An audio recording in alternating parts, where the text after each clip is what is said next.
Obrigada, pessoal, por me lembrar de gravar. Eu nunca me habituo com isso. Então, boa noite novamente. E agora eu já vou passar diretamente para o nosso mediador, que é o Jefferson. Ele vai se apresentar e vai apresentar o Yuri, para a gente começar as nossas conversas de hoje. E o Yuri decidir como é que ele quer fazer, se ele quer que a gente fale no meio, se ele quer que a gente fale no final. É contigo daí, tá? Então eu passo a fala para o Yuri, para o Jefferson, e te agradeço desde já, Yuri, por ter aceitado o convite no meio do caos que deve ser a tua agenda ultimamente, para participar desse evento, gastar essa noite aqui com a gente, discutindo sobre um assunto que, obviamente, é algo que a gente já devia estar trazendo como parte intrínseca dos debates de história da arte em espaço institucional. Obrigada. E passo para o Jefferson, então, fazer a apresentação. Boa noite, pessoal. Eu sou o Jefferson. Eu sou formado em Artes Visuais e Licenciatura pela Universidade Federal de Pelotas. E agora eu sou aluno da pós-graduação, especialização em arte pela mesma universidade. E irei participar hoje como mediador. Para iniciar, apresento o convidado do nosso projeto, Yuri Cruz.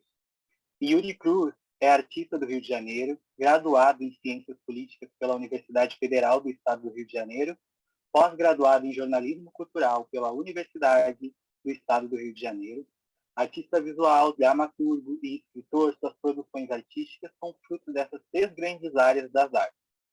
Suas investigações estão direcionadas aos sistemas de poder e críticas institucionais, relações de opressão e violência, resgate subjetivo, cura. Por meio da revisão de arquivos, documentos históricos e imagens presentes na história, e por meio do uso da memória coletiva e individual, constrói narrativas de ficção visionária. Yuri, seja bem-vindo, fique à vontade para conduzir a conferência como tu achar melhor.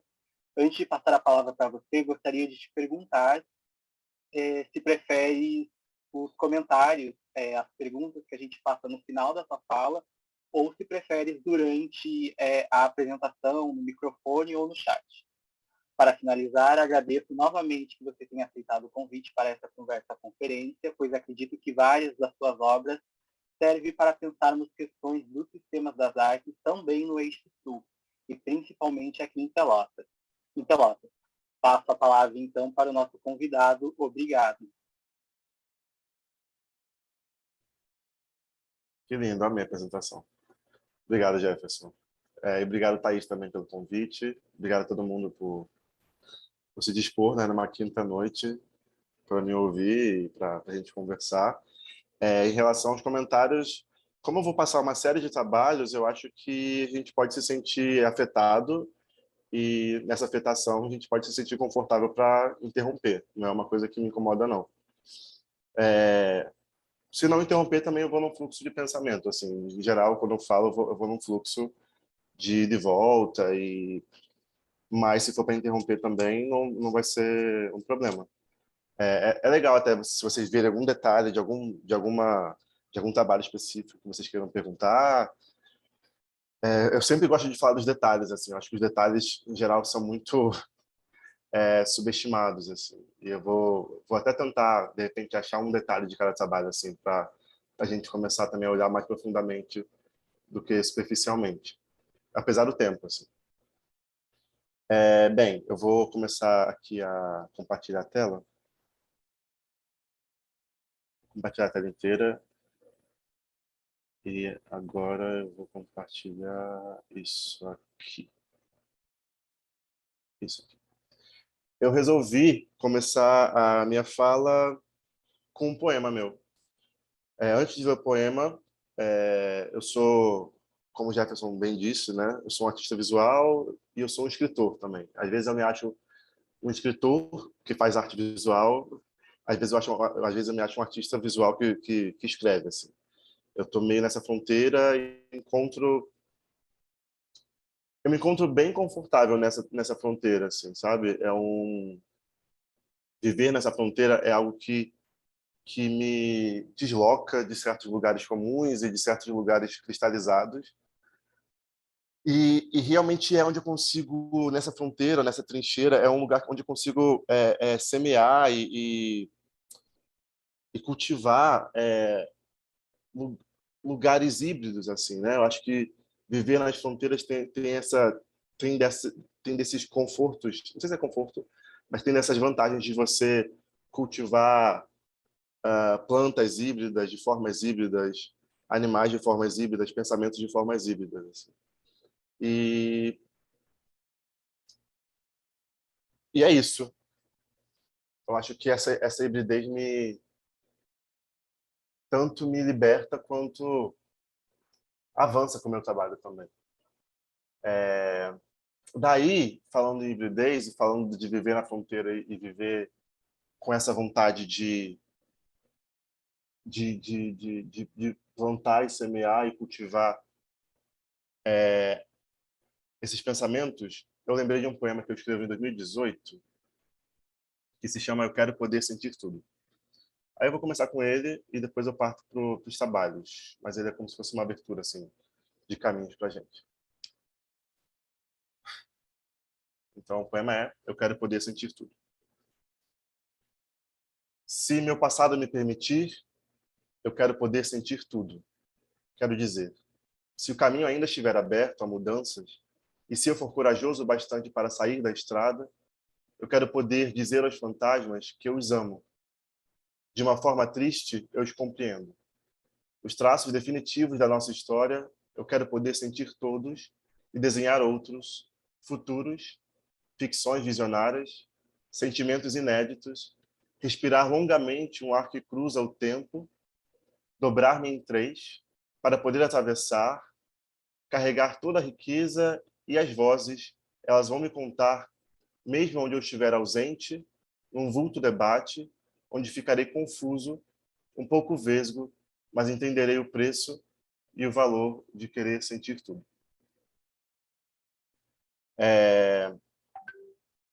Opa, acho que eu deixei meu WhatsApp aberto aqui, peraí, senão eu vou ser perturbado o tempo todo por isso. Deixa eu fechar isso aqui. A gente entende bem. Acontece com frequência. Não, sem mensagens no momento. Vamos ficar off. Eu decidi começar com esse poema porque tem alguns lugares, tem algumas palavras nesse poema que me interessam como chave de entendimento do meu próprio trabalho, né? Eu acho que o Jefferson disse sobre as ficções, né? E a ficção, os traços definitivos da história, esse ar que cruza o tempo, o vulto debate, são lugares que se repetem muito no meu trabalho. Eu sou um artista que curte bastante essa coisa de fabulação histórica, de entender a história como um lugar de alquimia, um lugar que eu posso voltar e eu posso nas ausências da história, entendendo que a história ela é um lugar que responde aos arquivos, né? Ou seja, muitos lugares da história entendem que só há história quando há arquivo, né? E na ausência desses arquivos, ou até na presença desses arquivos, eu gosto de ocupar essas ausências ou essas presenças e tentar ou subvertê-las ou ficcionalizá-las. Então, a ficção histórica é uma coisa que me interessa muito como artista. E eu faço a ficção histórica no sentido de mudar o debate ou mudar a cena, ou mudar ou mudar a imagem. E aí eu queria começar com um primeiro trabalho que se chama Monumento Documenta a Presença. Deixa eu descer o site aqui. Que é esse aqui.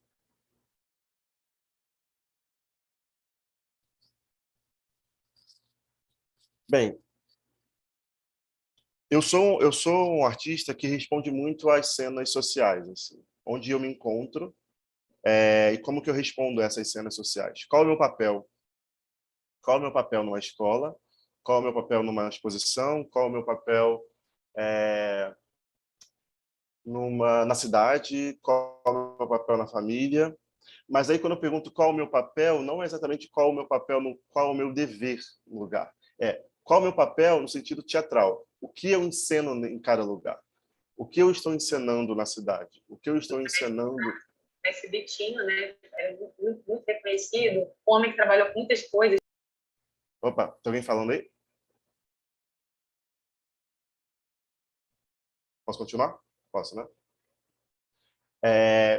Então, o que eu ensino na cidade, o que eu ensino na escola, o que eu ensino na exposição de arte, o que eu ensino na história da arte, o que eu ensino na fronteira entre linguagens.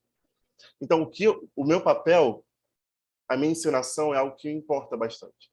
E mais do que o que eu ensino, quais são as deixas que me levam a ensinar. Ou seja, a deixa no teatro é esse conceito, né? É o ação do outro. Então, a deixa então agora vamos ouvir a Thaís Tonin falando. Então, essa é a minha deixa para a Thaís começar a falar. Então, eu entendo que nessa dramaturgia social existem várias deixas. E elas que indicam a encenação que eu aceito ou eu recuso a encenar. Daí, muitos trabalhos respondem a essas deixas. Eu me sinto muito atento às deixas dessa dramaturgia, desses locais onde eu ocupo. Esse trabalho, eu vou pular vários trabalhos, assim, vou de ponte em ponte, assim. Vou tentar fazer um percurso da minha pesquisa, dos avanços da minha pesquisa, né, dos grandes avanços. Esse é um trabalho de 2018, chamado Contrato Ético, Monumento, Documento, a Presença.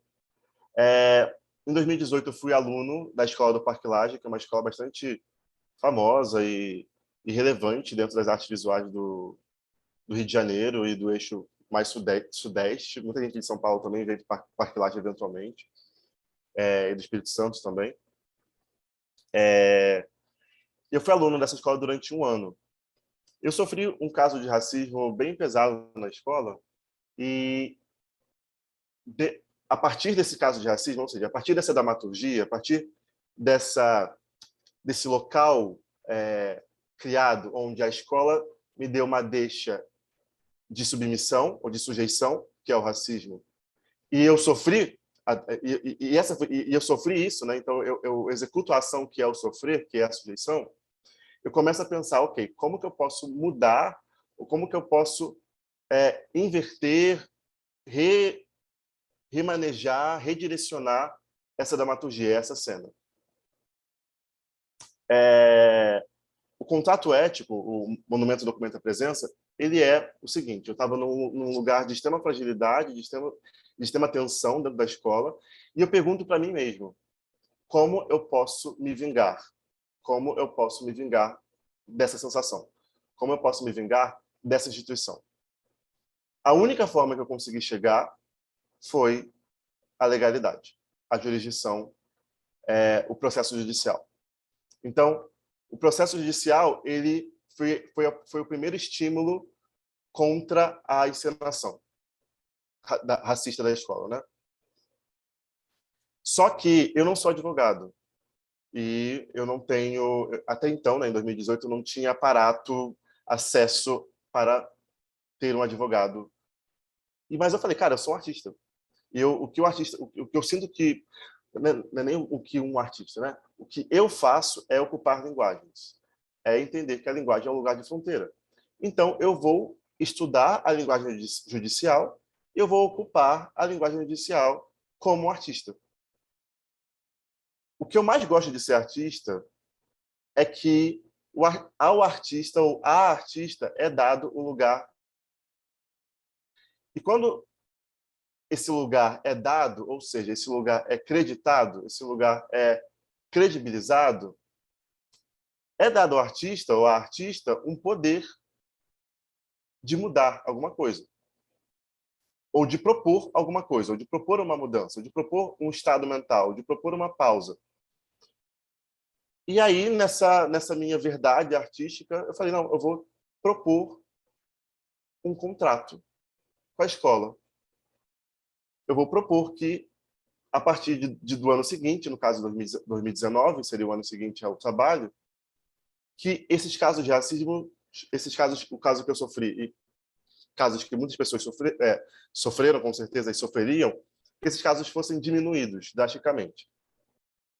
E o que eu faço no contrato é uma pesquisa estatística. Então, eu volto 5 anos na história da escola, que é uma escola bem grande, e eu procuro quantos artistas negros ou negras ou negres, curadores e professores foram pisaram e lecionaram e curaram e expuseram na escola. Então, ele começa com um desejo de vingança, uma vingança jurídica. Ele passa por um lugar de estatística, porque eu mas eu sentia que eu precisava de um amparo estatístico para dar escopo judicial à linguagem. E, uma vez que a pesquisa estava pronta, eu escrevo, eu paro e passo, sei lá, 3 dias escrevendo um contrato. E aí, eu vou abrir para vocês o contrato aqui. Eu não vou ler o contrato inteiro. O contrato está disponível no meu site para download, porque ele é também um documento, um documento de consulta. Mas eu queria ler algumas partes do contrato, né? Porque eu acho interessante. Vamos então fazer esse método do detalhe, né? Como eu falei no início. Vamos tentar ir aos detalhes dos trabalhos, assim, pelo menos algum detalhe. O detalhe que eu queria ressaltar desse trabalho é a palavra ética. Eu acho que foi uma escolha minha não escrever um contrato legal, justamente porque eu sou um artista e eu estou lidando com a imaginação, e a imaginação ela está ligada ao ethos, ela está ligada à cultura.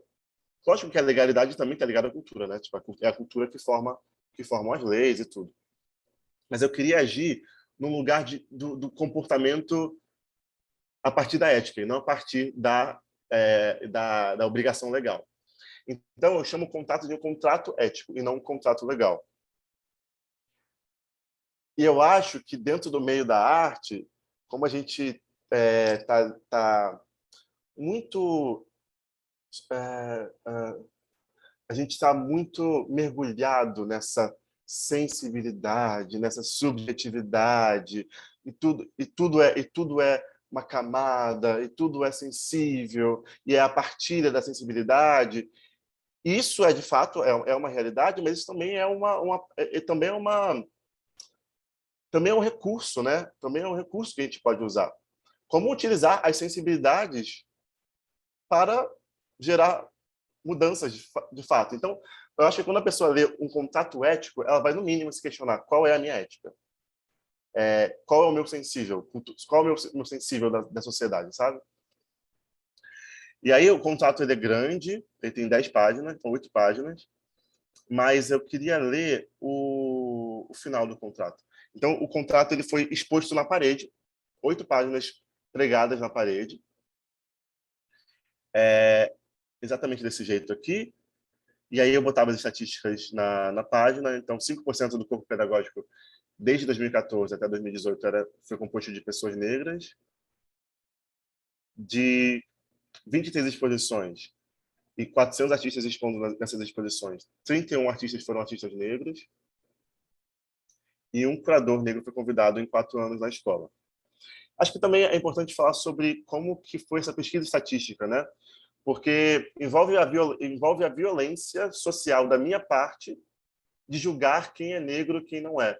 Então foi uma pesquisa bastante difícil e foi curiosa, assim, tipo, em geral, acho que tem muito Capricórnio no mapa e o Saturno que me rege, assim, ele tende a não encarar as situações difíceis como situações ruins. Acaba sendo tudo interessante. No fim, tudo é interessante. Foi muito ruim, mas foi muito interessante. Porque o peso faz parte assim do meu trabalho. Vocês vão ver também, é muito trabalho de mármore, é muito trabalho de granito, de pedra e tudo. Mas foi uma situação muito pesada, né? Foi uma situação de julgamento racial onde eu fui o juiz. Então, tipo, eu fui a todas as pessoas através de páginas de Facebook, páginas de Instagram, e-mail, Google Imagens, e eu fui lá tentando apontar quem era e quem não era. E eu falo isso no contato também, né? Eu tento traçar uma certa critérios fenotípicos possíveis de análise. Ou seja, é uma segunda violência imposta à análise também, porque vai por uma questão de autodeterminação e tudo mais, mas é uma dificuldade que eu acho que foi interessante também ultrapassar e não superar, porque é impossível eu ser essa pessoa que vai dizer quem é ou quem não é. Mas o que eu queria ler é isso aqui. Em vista aos resultados e os questionamentos da pesquisa listados acima, eu, Yuri Cruz, na minha posição de artista LGBT negro do subúrbio do Rio de Janeiro, em processo constante de compreender minhas vulnerabilidades e privilégios dentro e fora do meu tempo e território, proponho como meu ação e deformação de 2018, qualquer direção fora do centro, organizado por Ulisses Carrilho e Kane Leison, realizado na gestão de Fábio Schwarzfeld, um monumento à presença, que se dará na forma de um documento, contrato ético, assinado, reconhecido por testemunhas, onde os pontos listados deverão ser apreendidos, compreendidos, respeitados e cumpridos durante todo o ano de 2019, do dia 1º de janeiro a 31 de dezembro de 2019, a fim de ter a Escola de Artes Visuais do Parque Lage como aliada ativa na reparação histórica da população negra e não reafirmadora por inércia do epistemicídio negro. Eu acho que esse parágrafo ele é o discurso, ele é o papel que eu quis é a minha definição de personagem nesse ponto assim. Eu descrevi qual era a minha personagem nesse lugar. E acho que isso é importante também. E aí tem todos os pontos, todas as cláusulas, são 8 cláusulas que eu estipulo, e no fim, o lugar para assinatura. Eu vou voltar aqui Só que, deixa eu ver se tem algum registro de detalhe. Tem. Então, só que no detalhe, vocês percebem que só eu assino o contrato, eu crio um carimbo também, específico para o contrato, e o contrato ele fica durante 3 meses à exposição sem ser assinado. Só que esse contrato ele vira uma grande fofoca, né? Porque tudo na arte é uma grande fofoca. Então ele vira um lugar de discussão, ele vira uma pauta. E uma pauta da internet também. Então as pessoas do Rio de Janeiro que estão no Parque Lage, elas entram em contato com o contrato e elas perguntam por que o Parque Lage não vai assinar. Parque Lage, assine o contrato, assine o contrato, assine o contrato. A escola não assina, e isso gera uma mobilização. Isso faz o contrato virar um grande fantasma, assim, que é um outro lugar que está na minha pesquisa, né? O fantasma, o susto, o assombro, o que faz as pessoas recuarem, o que faz as pessoas avançarem, correrem, sabe? Enfim, tá aqui para download, para quem quiser depois ler com calma. E aí, acho que eu posso passar para outro. Mas antes de passar para outro, esse é um... Posso fazer uma pergunta, Yuri? Pode, por favor. Então, ficou durante 3 meses lá esse material em exposição, né? Essa tua obra em exposição. Uhum. Ele ficou até o final do teu período como estudante no Parque Lage. Eu acabo o estudo em dezembro e ele fica até março em exposição. Que a exposição dura 3 meses. Então, digamos, durante esse período você não teve que conviver com essas pessoas que poderiam assinar, assim, né? A reação, você não teria que conviver diariamente com a reação da instituição, porque eu fiquei pensando como foi para você essa experiência durante esses meses, né? Foi horrível. Eu pulei essa parte, mas acho que é importante contar, né? Foi uma experiência horrível, foi uma experiência traumática, foi uma experiência de 6 meses de análise, até mais, eu acho. Onde a gente os enunciadores geralmente são as pessoas que se tornam os algozes, né? Então para a escola, eu era o grande algoz da escola, porque eu tirei da cova um fantasma da escola. E aí, durante 3 meses de exposição, eu fui totalmente silenciado. Eu mandei, sei lá, 5 e-mails, mandei WhatsApp, mandei tudo, porque a minha intenção com o contrato era, de fato, que ele fosse assinado para que a ética da escola, o ethos da escola mudasse. Não foi assinado, eu fui totalmente silenciado no último dia de exposição. Fez-se uma conversa aberta, e aí eles me expuseram na conversa aberta. Então, tipo, eu era um corpo exposto, e tipo assim, ok, Yuri, sei lá, 40 pessoas numa roda. Ok, Yuri, agora vamos conversar sobre o seu contrato. Mas aí, bebê, eu não sou idiota, porque quando me dão uma deixa para ser idiota, eu vou lá, tipo assim, aham, então tá bom. E eu falei, olha, eu li todos os e-mails que eu mandei. Durante 3 meses eu tentei entrar em contato com a escola, eu mandei mensagens para a escola não me respondeu. Não vai ser nesse momento que eu vou estar aqui em exposição e em vulnerabilidade para lidar com isso. Só que isso deixou essas pessoas completamente deslocadas, porque eu não assumi a deixa do estudante. Porque é isso, né? As escolas também tendem a transformar o estudante numa peça de xadrez de menos-valia também, né? Só que naquele momento eu não ocupei esse lugar. Mas o que aconteceu?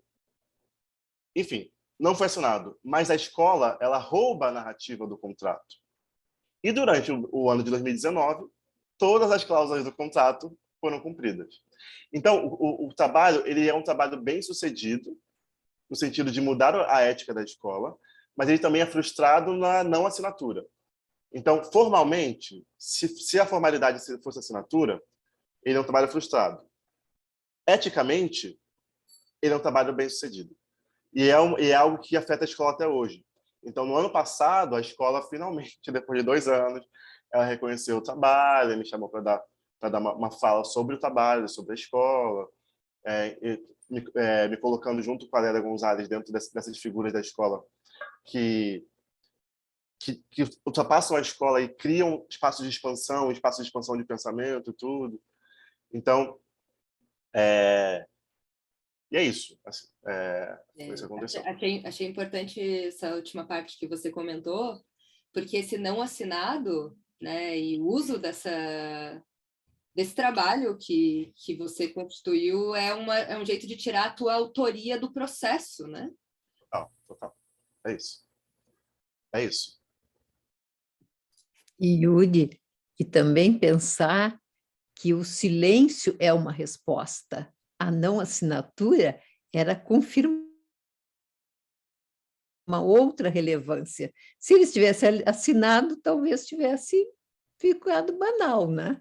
Sim. Mas o fato de não assinar, ele se perpetua no tempo como uma resposta muito interessante. Eu acho que parabenizo pelo trabalho todo, né? E eu acho que é isso mesmo, se levantou uma das questões mais importantes que tem mesmo nas nossas escolas na atualidade, né? Muito bom. Obrigado, Célia. Yuri, Pode falar. eu queria comentar sobre o fato de que também, por você gostar da ideia do fantasma, esse contrato, ele, de certa maneira, ele institui um fantasma, né? E daí a força que a gente tem, a força de pensar rastro, né? De como o fantasma assombra, como ele fica em cima da instituição, né? Da movimentação institucional, e daí te chamar para falar é um tipo de exorcismo, né? Eu preciso lidar com isso, que é esse fantasma praticamente concreto, bastante concreto, de fato, né? Porque foi pregado na parede, que essa escola tem como assombração nos últimos 2 anos. Exato. Eu acho que também delegar fantasmas, né? Essa ideia de você... Porque o fantasma fui eu que... Eu levei o susto, né? O racismo é um susto para nós, pessoas negras, né? Ele é uma assombração. Um filme que eu amo muito, né? Que é o Corra, né? Que trata o racismo como um lugar de terror, realmente. Ele é um lugar de terror. Mas é sobre você delegar esse fantasma a outras pessoas, né? Delegar o fantasma a quem cria fantasma, né? Então, quando eu exponho esse fantasma, como você disse, é Suzamar, não é isso? Na real, é além de... Eu tô com a conta da minha mãe, além de Rick. Além.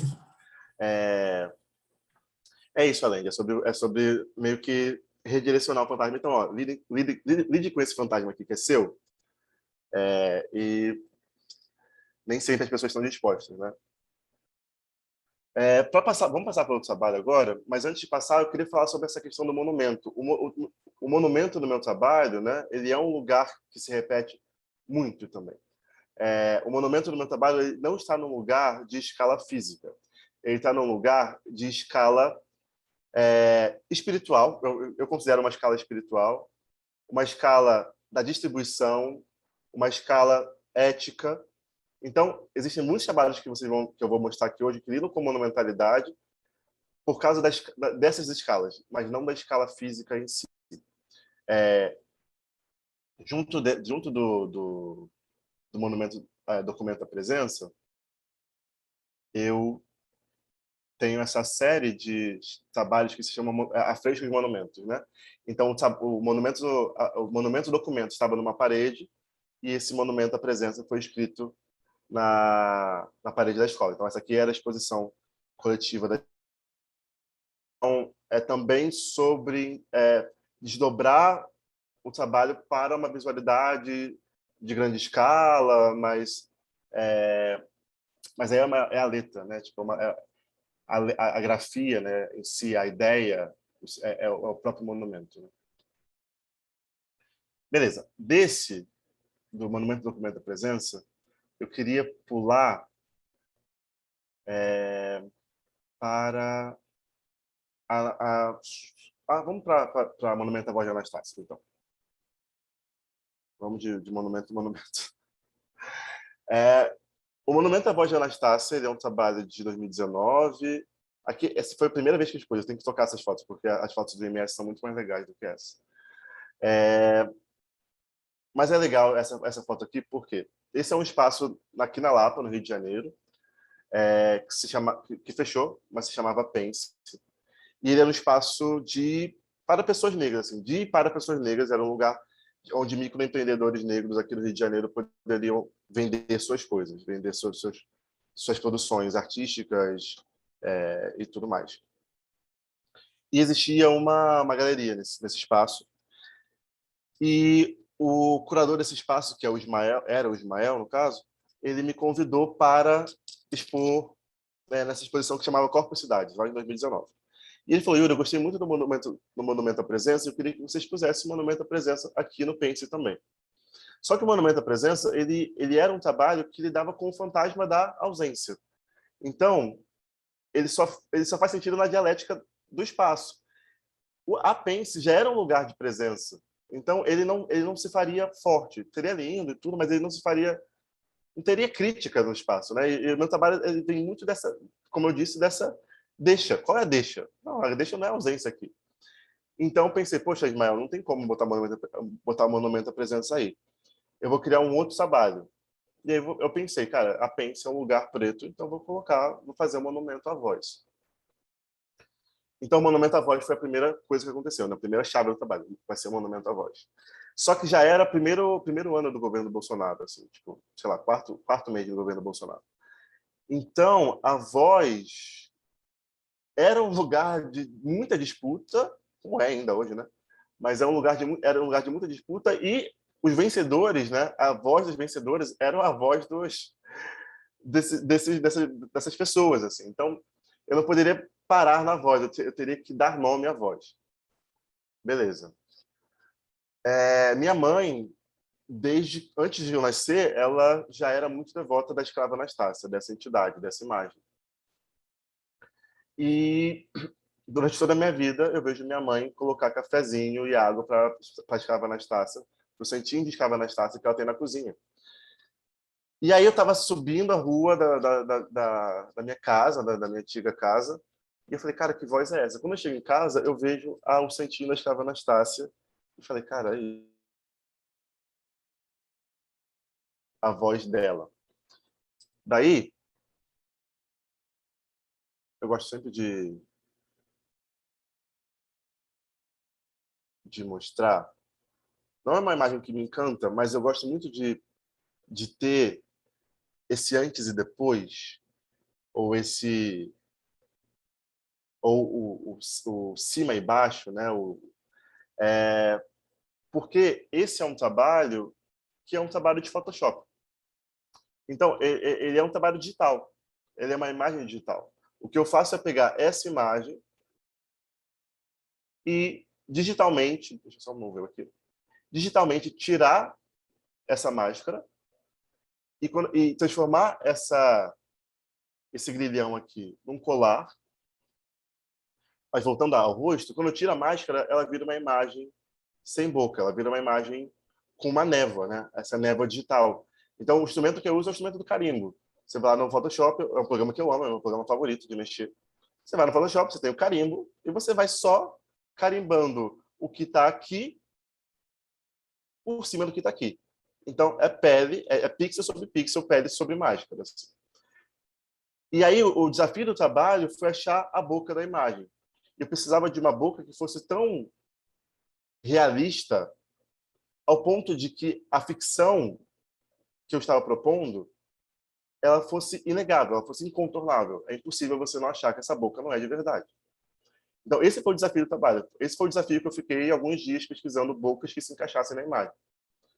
A boca que eu acho é a boca de uma santa chamada Josephine Bakhita, que é uma santa do Mali, uma das poucas santas negras que de fato foram santificadas, né, oficialmente pela igreja.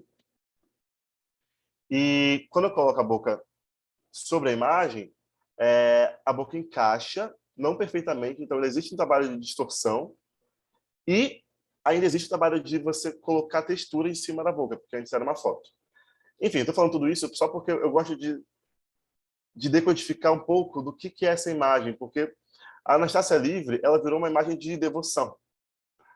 É uma imagem que tá nos altares dos meus amigos, assim. Tipo, é uma coisa que sempre me choca, sempre me emociona. Só que eu como artista, eu gosto de entender que ela é uma imagem que foi realizada tecnologicamente, sabe? Tipo, isso para mim é importante. Eu acho que é um dado, sabe? Não é uma pintura. Algumas pessoas falam assim: "Ah, que linda essa pintura da Anastácia". Eu não falo, não preciso falar, né? Mas eu sei dentro de mim que não é uma pintura, não é um desenho. Ela é uma montagem, ela é uma colagem.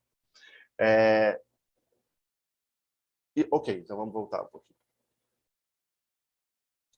Então, eu já tinha o afresco Monumento Voz, eu tinha a imagem da Anastácia. Posso falar rapidinho, Yuri? Pode falar. Voltando na imagem da Anastácia, cara. Deixa eu botar aqui. É engraçado que, tipo, quando você tira a máscara, né? Só de você colocar a boca ali, não sei se foi proposital, né? Se você mexeu na boca e distorceu ela para parece que ela ganhou uma certa alegria, né? Porque antes só os olhos com a máscara tava triste, né? E, tipo, quando você retira a máscara, ela volta a ficar um pouco feliz, assim. Tipo, pelo menos me passou essa impressão, né? É super isso. Quando eu tiro a máscara, a primeira... Isso é muito louco falar isso, mas a primeira imagem é a raiva. Porque é estranho, mas... Seria até legal. Eu acho que talvez eu tenha um arquivo, mas não vale a pena abrir agora, não. Mas quando eu tiro isso aqui, ela assume um lugar de muita raiva. Tipo, essa sobrancelha, ela claramente ela tem uma certa... Ela tá arcada, né, Thaís? Pra dentro, e ela comunica, tipo, uma fúria, uma revolta, uma frustração também. A boca, quando eu coloco, eu faço uma distorção. Faço. Mas a distorção, ela não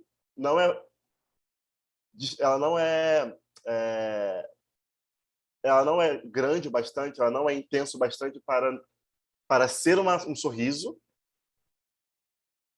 ou para ser, sei lá, eu quis muito trazer esse lugar de uma malícia, tipo, de um segredo, tipo, você não sabe o que eu estou pensando, mas eu tenho um domínio sobre isso, sabe? Você não sabe. Enfim, é um lugar assim que eu tentei achar.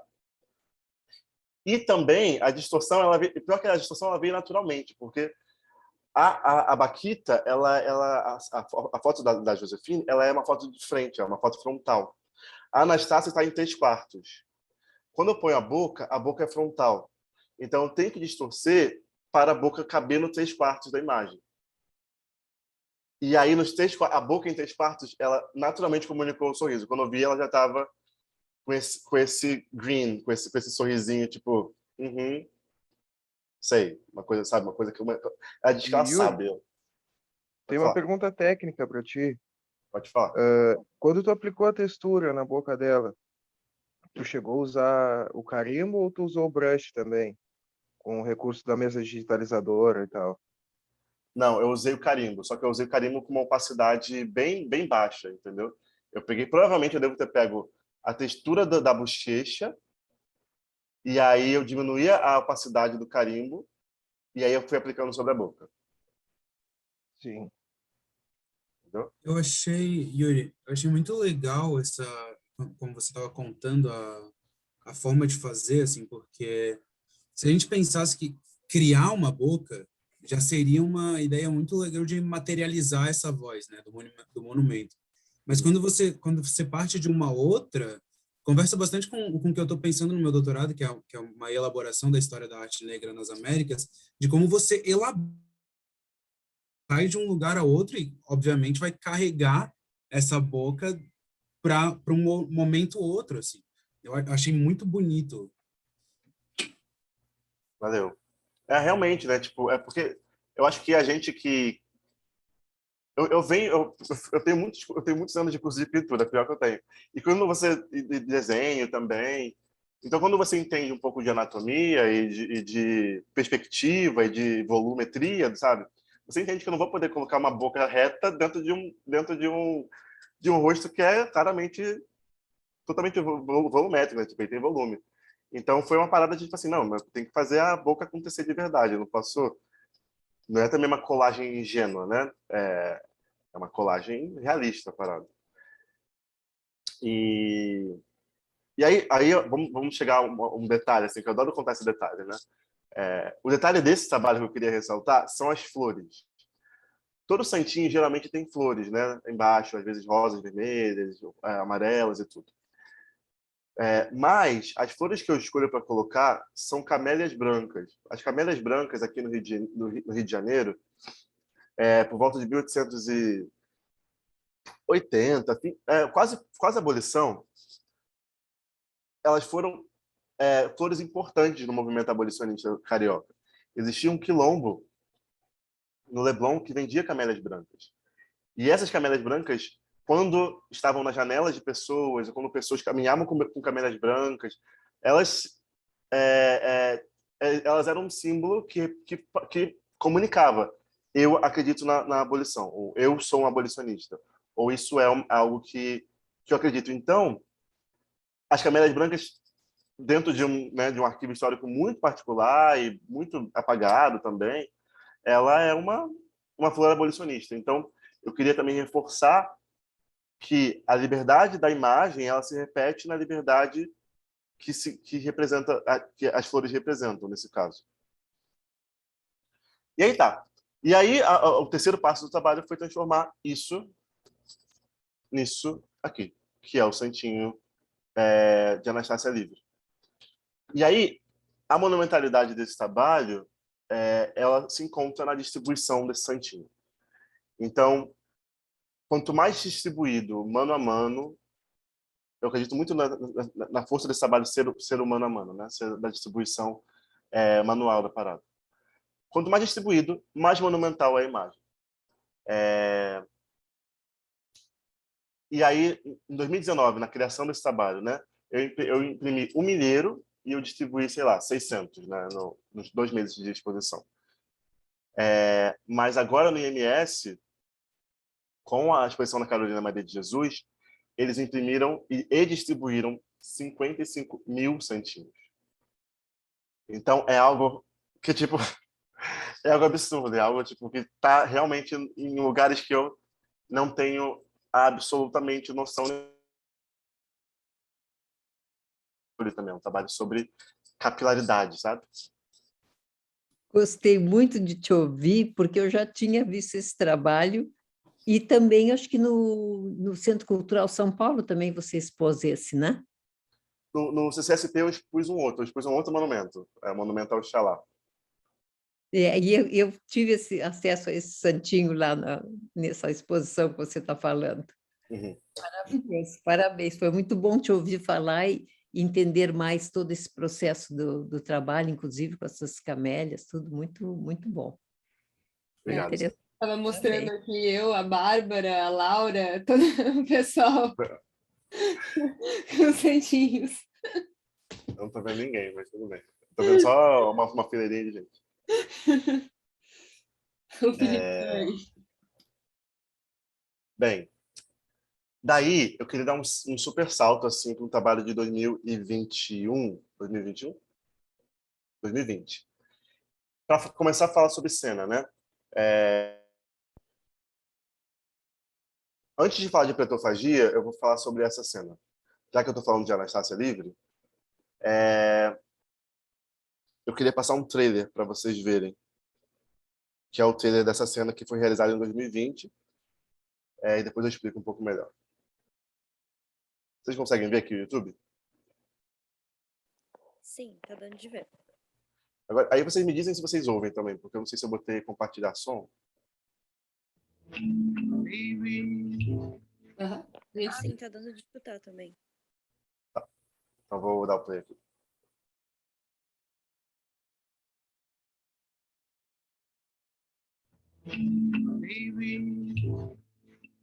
Understand that sometimes you see that I'm mad. No one can always be an angel. When everything goes wrong, you see some bad. I'm just a soul whose intentions are good. Oh Lord, please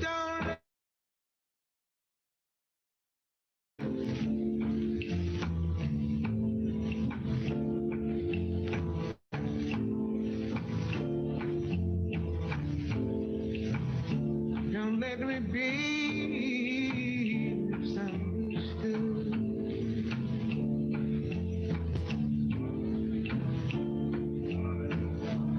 Don't let me be misunderstood.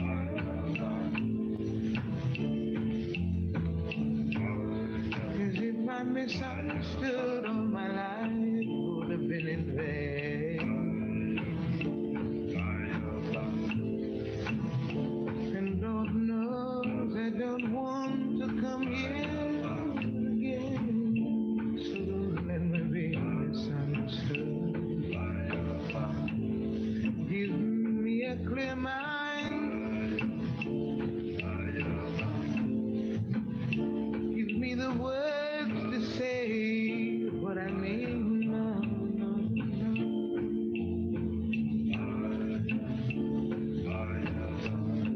Don't let me be misunderstood.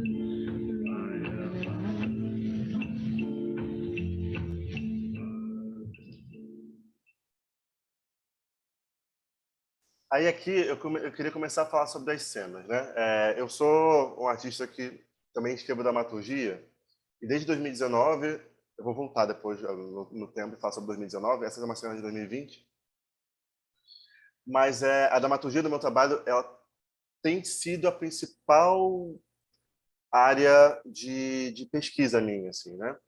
Eu já falei de dramaturgia hoje, né? Quando eu falei do Monumento Documenta a Presença e tudo. Então, já é um lugar que eu já comecei a falar. Então, não preciso me aprofundar tanto. Só que o que eu queria falar desse trabalho, voltando a falar sobre Anastácia, é falar um pouco sobre a fabulação histórica, né? Que é um lugar que me interessa muito, que a imagem da Anastácia em si já era uma fabulação histórica, porque é isso, eu imaginei uma boca, mas ainda é uma boca imaginada. Ela é uma boca realista, mas ela ainda é uma boca fabulada, ainda é uma boca ficcionalizada. O que eu faço nessa cena é traduzir, então é uma cena de tradução, eu traduzo um artigo bastante importante, bastante incrível, de uma autora chamada Saidiya Hartman, que é uma professora da Universidade de Colômbia, que escreve esse artigo que se chama Vênus em Dois Atos. Esse é o nome do artigo, Vênus em Dois Atos. Vênus em Dois Atos, ele, contando bem assim, rapidamente, ele é um artigo onde a Saidiya Hartman compara o arquivo a uma tumba, especialmente o arquivo da escravidão a uma tumba. Então, quando ela é também uma historiadora do período escravocrata, desse período, assim, né? Um certo arquivo, procurando essas personagens que interessam a ela, ela acha a personagem chamada Vênus. A Vênus, ela foi encontrada dentro de um processo judicial, acho que ainda nos Estados Unidos, onde um homem branco estava sendo processado judicialmente por ter estuprado e matado uma garota chamada Vênus dentro de um navio negreiro. E aí, as únicas frases que existem sobre Vênus são as seguintes: você matou a garota? Vênus. E ele fala, sim, eu matei a Vênus. E aí existem algumas descrições de como ele matou isso. Então, a Saidiya, ela começa a entender que a Vênus, ela era uma pessoa, ela era um indivíduo, mas ela também era uma representação de muitas meninas e mulheres negras que sofreram isso e que às vezes foram mortas, às vezes não, mas existem muitas Vênus no arquivo, de acordo com a Saidiya. E aí, conforme eu li esse artigo, eu li em 2018 esse artigo, que em 2018 só existia em inglês, foi um artigo que me pegou muito, porque ele assumia os vestígios do arquivo como lugares possíveis de habitação e de fabulação. É isso, um Vênus é uma frase, eu vou fabular a história dessa garota. E aí, em 2020, eu quero traduzir esse artigo. Eu quero fazer dessa tradução uma cena no estilo que eu faço. E aí, conforme eu traduzi o artigo, a Anastácia, com quem eu converso muito, porque é isso, né? Acaba sendo uma entidade de diálogo também comigo. Ela gritava no meu ouvido, tipo, talvez eu seja a Vênus. Talvez eu seja a Vênus. Talvez a minha história seja a história da Vênus. E você tem que contar a minha história como se fosse a Vênus. E aí, ela falou tanto que eu pirei, assim, foi um momento horrível horrível, porque eu sentia muita dor de barriga, eu sentia muita... Era físico mesmo, porque eu precisava fazer isso, eu não sabia como fazer isso. E aí, cheguei num lugar, tipo, eu vou fazer essa cena que vai se chamar Anastácia como Vênus. Vai ser mais uma cena pretofágica, né?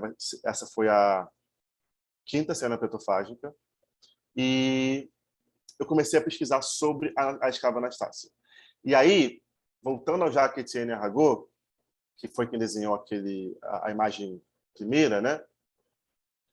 Eu descubro que, fazendo essa pesquisa para a cena, que nos diários do Jacques-Étienne Arago, a escrava Anastácia, primeiro que não tinha nome. O nome da imagem era Punição de Escravos. Segundo, que na descrição da imagem, o Jacques-Étienne Arago, ele descreve a imagem como um homem e não uma mulher. Então, a imagem ela muda de gênero em 2 séculos de história, porque foi uma imagem que foi pintada entre 1818 e 1823. Então, ela se feminiliza durante o tempo. E aí, a coisa foi ficando cada vez mais difícil, porque a escrava Anastácia é uma entidade, e toda entidade tem muita mítica. Então, existem muitas míticas ao redor da imagem. Enfim, eu estou contando isso tudo só para falar um pouco dessa cena. Essa foi uma cena que foi feita para a internet, e por isso ela está disponível no YouTube. É só vocês colocarem Anastácia como Vênus, uma cena de tradução, e vocês podem ver. É uma cena de 1 hora, mas é uma cena que eu sou muito apegado, porque ela foi uma cena presente para a Anastácia também. E ela é uma cena sobre fabulação de arquivo, é mais uma cena de Photoshop, então, onde eu utilizo o Photoshop como um recurso de apagar imagens e jogar as imagens no texto. Então, quem se interessar sobre texto experimental ou texto-imagem também, acho que pode ser uma cena bem legal de assistir. E aí, voltando a falar de cena, de fato, eu vou falar sobre a primeira cena que inaugura todo o meu processo dramatúrgico, assim, que é a pretofagia. Se eu estiver falando demais, se vocês quiserem interromper, vocês fiquem à vontade, tá? Porque eu passei rapidamente de um para o outro agora. Não, por favor, continue. Então, a Anastácia ela foi feita o Monumento à Voz da Anastácia foi feito em abril de 2019. Em agosto de 2019, eu escrevo esse ensaio aqui, que inclusive está à venda. E meio depois. Mas ele é um ensaio que eu chamo de um ensaio-cena. Então, o nome é Pretofagia, um ensaio-cena em 4 atos. Eu escrevo esse ensaio e eu convido 6 amigos, para encenar esse ensaio comigo na minha primeira individual. O nome da individual foi Pretofagia, uma exposição cena. Então, dentro da exposição, eu entendi que a exposição seria um lugar híbrido, mais uma vez, um lugar de fronteira. Um lugar que ele seria cenário para a cena, mas também uma exposição completa quando não houvesse cena. E aí dentro da exposição eu crio vários objetos artísticos, vários trabalhos artísticos que seriam encenados, seriam ativados também. Que aí, para vocês enxergarem, para vocês verem melhor, só procurar no site mesmo. Mas a história da pretofagia é a seguinte. Eu entendo que dentro da cabeça de uma pessoa negra, não só na cabeça de uma pessoa negra, na cabeça de qualquer pessoa, mas como a pretofagia fala sobre a subjetividade negra, esse é o meu recorte, né? Existia, no caso, no ensaio, um corpo. E esse corpo vivia dentro de um palco que era a sua própria cabeça. Então, como se na minha cabeça existisse um palco.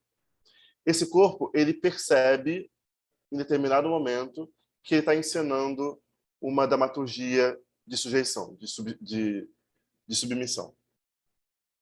E uma vez que ele percebe isso, ele percebe que está, inclusive, num palco, ele se recusa a encenar e ele começa a pesquisar outras formas de encenar outras dramaturgias de emancipação. Então, a pretofagia ela é uma grande dramaturgia de emancipação. Então, esses corpos, né, essas pessoas que encenam comigo, são esses corpos a serem comidos. A pretofagia, em determinado momento do texto, eu falo que ela é uma cena de nutrição, onde eu vou comendo corpos pretos saudáveis, justamente para completar os espaços vazios desse palco anteriormente. Só que a pretofagia, ela se torna, e hoje eu digo isso com tranquilidade, ela se torna a minha principal pesquisa. Então, hoje, eu posso dizer o que eu faço, o que eu pesquiso, a minha grande pesquisa, o guarda-chuva, que está o Monumento Documenta a Presença, que está o Monumento à Voz de Anastácia, que estão todos os meus trabalhos, se chama pretofagia. Então, essa é a minha pesquisa. E ela inicia com essa cena. Eu consigo dizer que a pretofagia, como definição, né, existem algumas definições para mim. Mas uma das definições de pretofagia é uma sequência de cenas, objetos, imagens, esculturas para a emancipação negra. Então, ela é algo clara. E ela dá início a essa pesquisa de cenas. Então, depois de pretofagia, eu faço Farol Fum Fum, que é baseado num conto que eu escrevo também. E depois de Farol Fum Fum, eu faço A Cova do Escravo e a Cidade. E depois da Cova do Escravo e a Cidade, eu faço Anastácia como Vênus. E aí, eu vou sempre convidando essas mesmas pessoas que eram meus amigos antes e a gente virou um grupo de encenação também. Então, a pretofagia acaba virando também um lugar,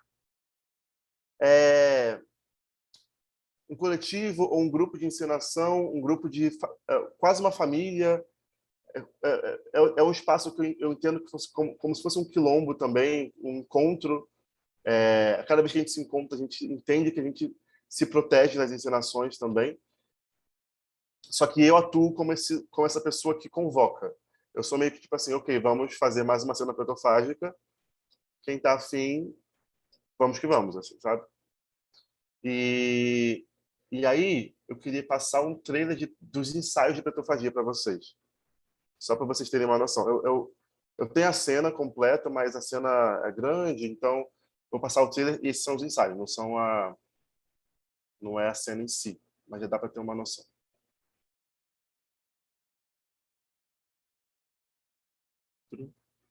Pretofagia.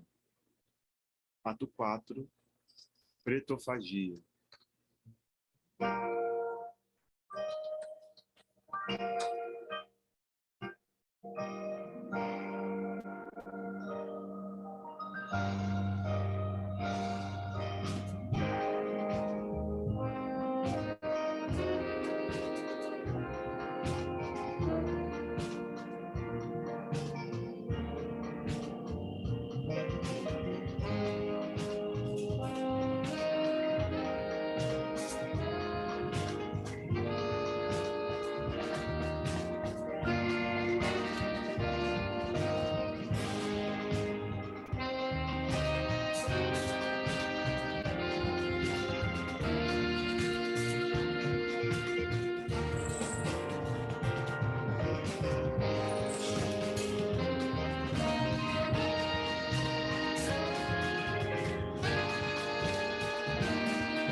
Acho que é um vídeo bom para mostrar um pouco das ações que a gente realizava, alguns dos objetos que nascem na pretofagia. Então, é a primeira cena que nasce o Pretusi, que é uma das máscaras, é uma sequência de máscaras, né? Cada cena eu vou criando mais Pretusis, que são essas máscaras feitas de granito.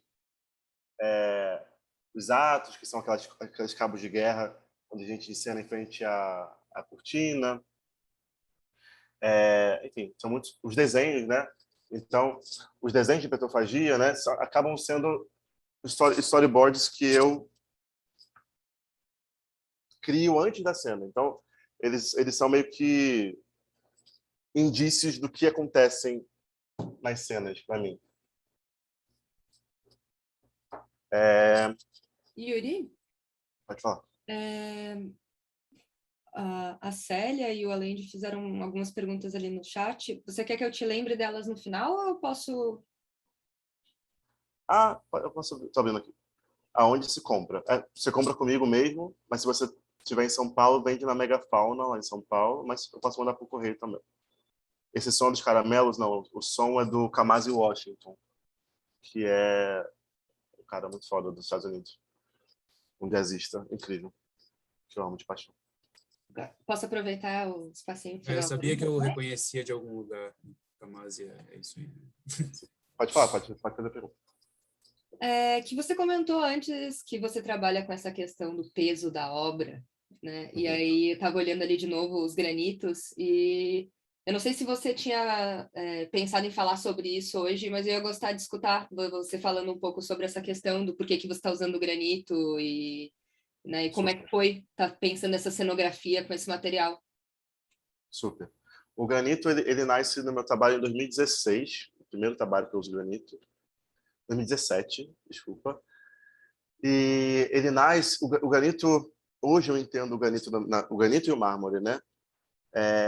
Em dois lugares, né? Culturalmente, o granito ele está num lugar ou doméstico, né? Nas pias, nas soleiras das portas, ou, que é o meu ponto, no lugar do cemitério. Então, o granito, para mim, ele nasce como uma materialização desse cemitério. Só que o granito, para mim, não é só isso. Culturalmente também, mas dentro da minha cultura, dentro da minha cosmologia, a minha família tem como orixá de cabeça da família Xangô. E Xangô é esse orixá das pedreiras, é o orixá da justiça. E é o orixá que rege a minha família, né?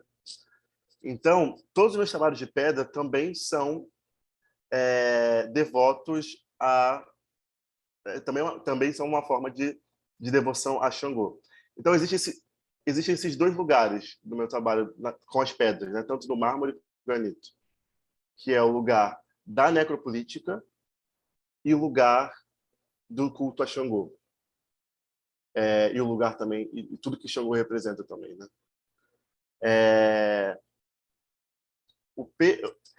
E aí, cada trabalho, ele tá meio que... eles vão se deslocando, né? Às vezes eles são muito misturados, nesses dois extremos, nesses dois polos, e às vezes eles são muito amalgamados. O caso do Pretusi, por exemplo, que apareceu lá no vídeo, o Pretusi, ele é uma máscara, mas ele também é um túmulo. Então, ele é uma máscara que representa o túmulo também. É você vestir, para mim, né? É você vestir o túmulo nas mãos, é você vestir o túmulo na sua cara, no sentido de que você é autônomo da sua própria morte. Você tem a sua morte nas mãos. Você tem a definição da sua vida-morte nas mãos, que é a sua identidade, que é a máscara, né? A máscara como um símbolo de identidade, ou de identificação também. Então, o Pretusi na protofagia, ele nasce como um possível rosto para um corpo coletivo. Então, no fim de protofagia, a gente acaba... São 7 corpos com cabelos crespos, acabam num certo mantra, gozo, mas ninguém tem rosto. O rosto, na verdade, é o Pretusi. Então, também é um lugar de sei lá, é um lugar de identidade desse corpo pretofágico também. Ele nasce assim. Agora, existem vários... Então, esse é um trabalho que está nos dois lugares, assim, para mim. É um lugar de culto, de poder, mas um lugar também que é de morte. E entendendo a morte não como uma morte colonial, né? Mas como uma morte de passagem mesmo. Agora, sei lá, isso aqui, as esculturas espirituais, por exemplo, são os meus trabalhos favoritos. De todas as coisas que eu fiz na minha vida, esses são meus trabalhos favoritos. As esculturas espirituais. Mais uma vez, eles estão num lugar de culto, né? De culto ao espírito, né? São esculturas para o espírito. E aí tem alguns símbolos que eu uso muito, que são os cavalos, as pirâmides, o granito. Agora, esse trabalho, por exemplo, o túmulo antropofágico, que estava na petrofagia também, ele é o único trabalho que se relaciona à antropofagia do moderno, né? Do moderno brasileiro, onde eu pego a imagem da negra, da Tarsila, e eu coloco ela num túmulo. Então, eu estou matando essa imagem. Ele é o único ponto é a única ponte de aproximação com a antropofagia do moderno. É a morte da imagem da negra. É a única coisa que me interessa assim, em relação ao simbolismo da antropofagia do moderno. Assim. Pode. Acho que o Jefferson quer fazer uma pergunta. Fica à vontade, gente. Teve alguém que abriu o microfone primeiro, se quiser fazer a pergunta antes. Eu só ia perguntar, tipo, que o monumento ao Oxalá lembra bastante o Pachorô. Eu não sei se tu fez nessa intenção, assim, mas ficou muito bonito. Foi. Totalmente. Eu posso falar dele agora. Eu até deixei o trailer dele. Eu adoro fazer trailer, gente. Eu peço pra filmar tudo, depois eu fico pirando em fazer trailer. Que é pegar uma música que eu gosto e juntar com as imagens que eu gosto e fazer um mini trailer. Eu posso botar um pouco do Monumento ao Oxalá e aos Trabalhadores e falar um pouco. A gente vai até as 9, né, Thaís? Só para saber. Isso. Normalmente a gente vai até as 9. Mas assim, tá tranquilo, tá? Não se preocupa. Não, só para saber também. Pra não... Enfim, esse monumento, esse trabalho, os trabalhadores, ele é um trabalho de 2019 também. Ele é fruto de um prêmio. Eu ganho um prêmio aqui no Rio de Janeiro, que se chama Reinaldo Rose, que é um prêmio de arte pública. Eu vou tocar um pouco ele, vou tocar o trailer e depois eu explico qual foi o processo de criação do trabalho também.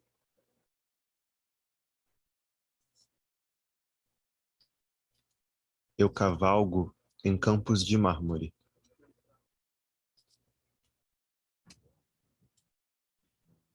O cavalo é levante.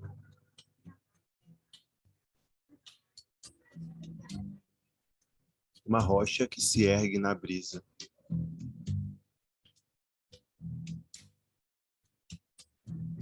Sua força e sua dança. O monte e o desmonte. A maré de pedras.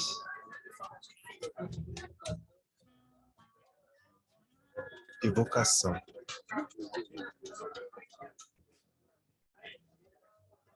As pedras que caem do céu.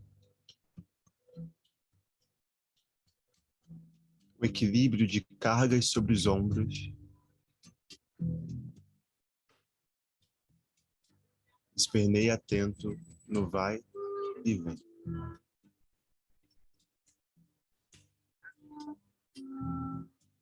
O cavalo que há em mim.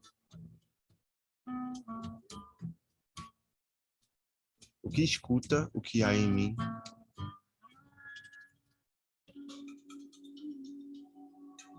O que aprende o que há no ser,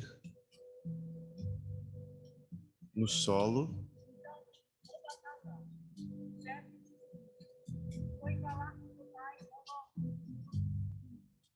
tarefa árdua, cavalgar nos campos de mármore.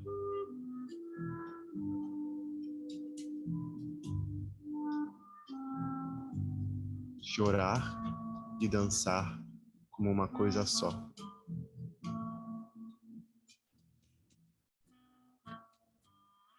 é uma coisa só.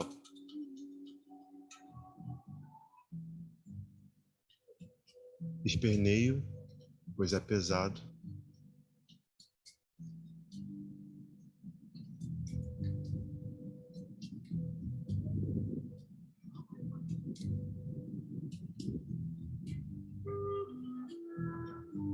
Sedimento. Mas rio.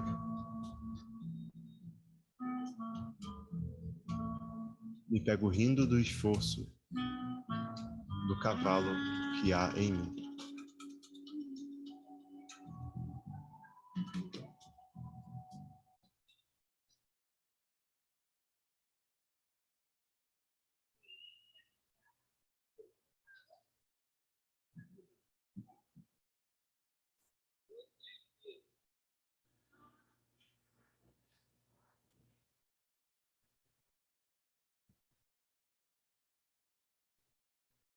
Esse é um pouco do cavalo, o cavalo levante. Opa. Ih, gente, travou a parada? Tá me ouvindo, gente? A gente tá assim. A gente tá vendo a tua tela ainda também. Tá, é porque travou alguma coisa para mim que vocês congelaram completamente.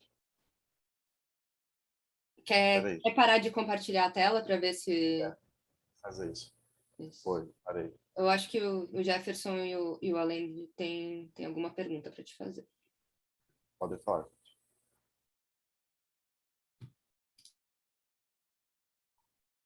Posso ir? Não, tá. Tá. Você saiu do mundo, não saiu do mundo, saiu. Espera aí, deixa eu arrumar aqui. Pergunta, não sei se é uma pergunta, mas é mais uma colocação, sobre o preto Fagia. Certo. Eu estava lendo o trabalho, eu achei muito interessante, e todo o tempo assim, que eu estava lendo os atos, eu me identifiquei muito, estava comparando, assim, basicamente nessa estrutura narrativa e ficcional, com um autor chamado Clyde Ford, esse autor afro-americano aqui. Uhum. E ele começa o livro exatamente nesse lugar. Eu entendi, eu posso estar com uma interpretação totalmente errada, e era isso que eu queria te perguntar, se o precipício ele é um lugar colonial. Por que eu pergunto isso? Porque esse autor ele começa o livro num forte. E a estrutura, a narrativa, como ele está contando, é muito parecido com o que está contando, no sentido de que tem as vozes ancestrais ali falando com ele e tal, e depois ele vai convidar a gente, os leitores, né, a fazer uma viagem, né, na mitologia africana para tentar recuperar. É um processo de cura e de recuperação do trauma colonial que acomete todos os nossos corpos, né? Sim. Então, eu fiquei pensando muito nesse precipício no lugar colonial, né? No lugar da dor, do trauma. E aí, eu venho percebendo, porque eu estudo um pouco de mitologia, o meu TCC foi sobre isso, então, eu vejo assim que tem um movimento, não sei se essa é a palavra certa, mas de artistas negros visitando esses lugares coloniais, fazendo essa visita. E eu dou nomes, por exemplo, como a Aline Mota, que foi um trabalho que eu me aproximei bastante. Ela visita esse lugar. O Heráclito também, que é um artista que está aí super famoso e tal, também visita e faz esses rituais, esses sacudimentos nesses lugares que são esses lugares dos fantasmas, né, do colonial, como uma estratégia, como um lugar de resgate, né, do corpo, da nossa subjetividade e tudo mais.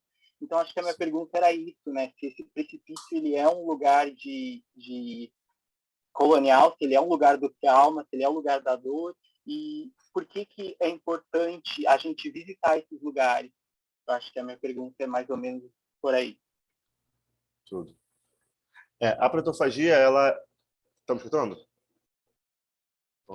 A protofagia, ela é um paralelo, né? Ela é um paralelo do tornar-se negro, né? Da deusa Santos, né? Ela é um paralelo do processo de trauma e emancipação, ou de trauma e organização, que a negritude atravessa, né? Socialmente, né? Culturalmente. Então, ela é, sim, um paralelo. Então, o precipício... Só que é um paralelo que usa o palco como um cenário para isso acontecer. Então, acho que talvez esse seja o diferencial dentro do texto. O precipício, o que eu posso dizer para você é que o precipício, ele é isso. Ele é um cabo de guerra pesado, branco, feito dos cacos de um palácio, assim, sabe? Tipo, ele é essa imagem. Ele é o peso do cabo de guerra, né? Que você se força a puxar, você se força a segurar. Então, no texto, quando a personagem ela se recusa a encenar, ou na cena, quando a gente se recusa a encenar, a gente não quer mais ter o cabo de guerra em mãos, a gente abandona o cabo de guerra. Que eu acho que é o que você está dizendo, não tem como discordar, eu acho que é bem isso que você está dizendo mesmo. É um lugar de... O precipício ele é a primeira paisagem do texto. E depois ele passa a ser uma paisagem que é menor do que o personagem. Porque o que eu escrevo você nem cabe mais no precipício. Você não é possível que você caia mais, porque você não cabe mais nele. Ele não te cabe também. Então, o próprio personagem passa a ser a paisagem de si. Ele está para além desse lugar do precipício. Mas é isso, assim. Mas eu gosto de mostrar essa imagem, porque é a obra chamada Precipício, né?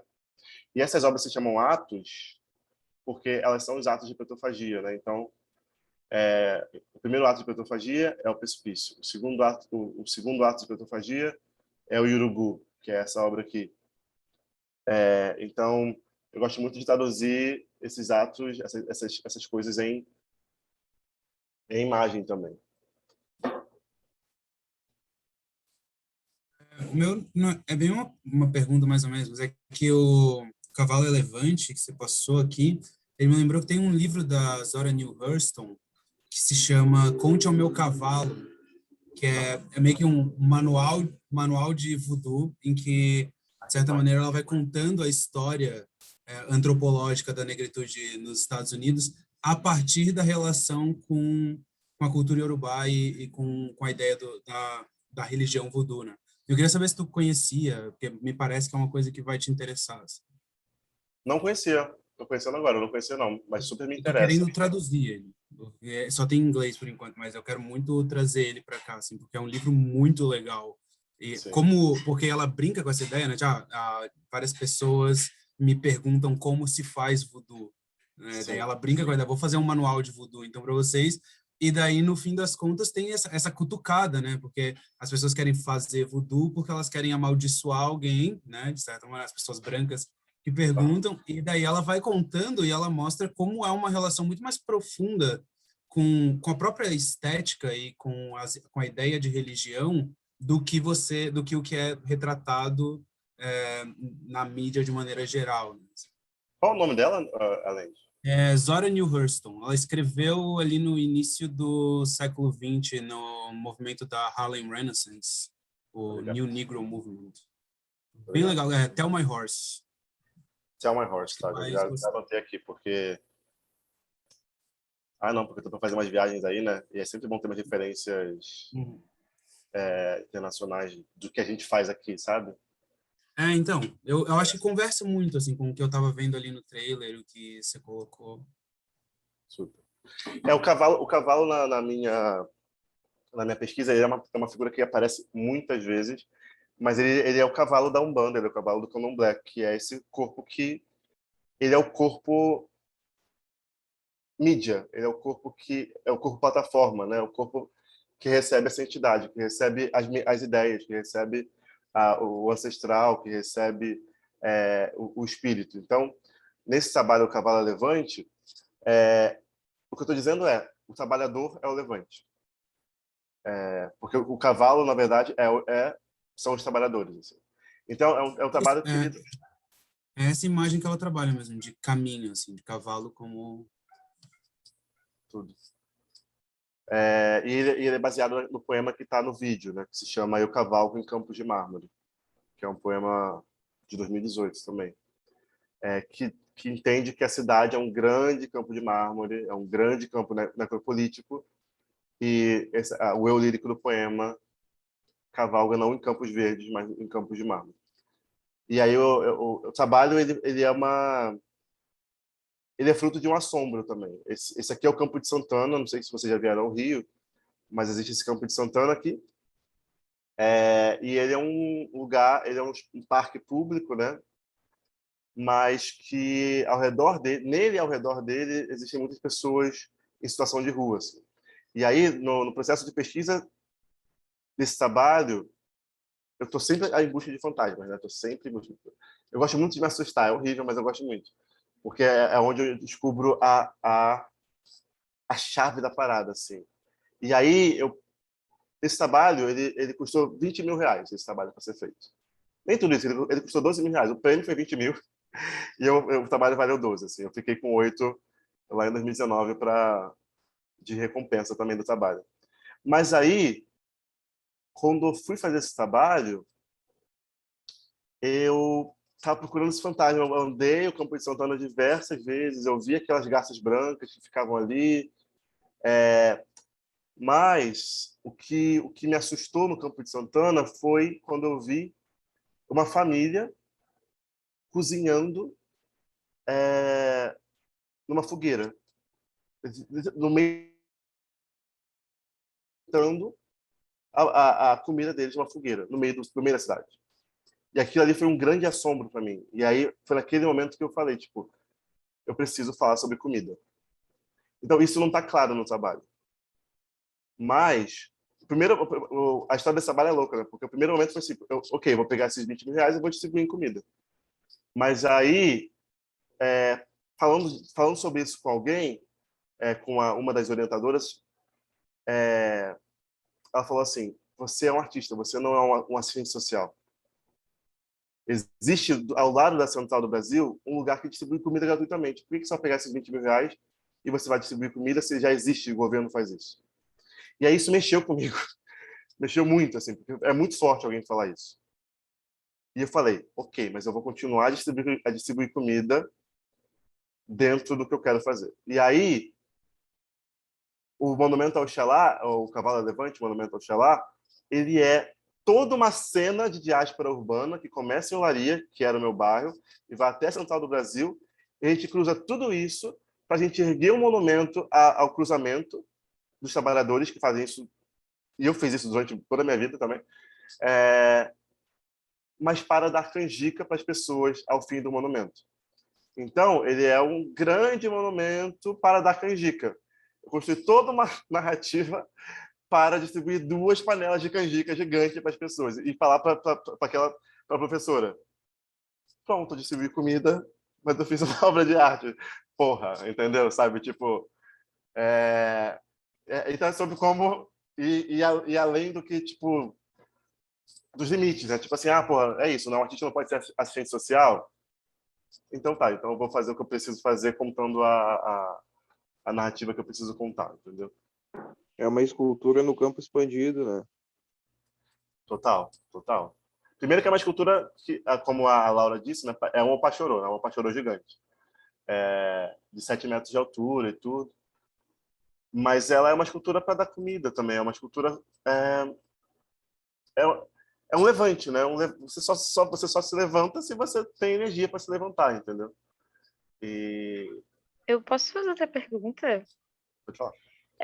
A canjica também tem relação com o Oxalá, porque, tipo, no meu terreiro, a gente, quando faz oferenda, a gente oferta canjica para o Oxalá. Então, É isso não mesmo. sei se tem... Tem total. Por isso que é canjica. E por isso que se chama Monumento ao Oxalá. Porque é sobre entender o Oxalá também como essa entidade, esse orixá da criação, né? Essa energia da criação, né? É o que move diariamente o trabalhador para sair de casa, é o que move a economia, é o que faz a criação acontecer, é um orixá que me acompanha muito. E, e é isso, mas não foi totalmente, é totalmente proposital. Bem, e aí, cansados que eu sei, e aí eu vou pular para alguma coisa. Vamos ver mais um trailer de algum trabalho, e aí a gente termina e aí faz as considerações finais e tudo, sabe? Eu queria mostrar o trailer do meu filme, do meu primeiro filme, que se chama O Túmulo da Terra. Acho que foram esses vídeos que eu separei para mostrar. Todos eles estão no YouTube aberto? Ou tá tudo escondido, não listado, assim? Não, todos esses que eu estou mostrando para vocês estão abertos. Estão abertos.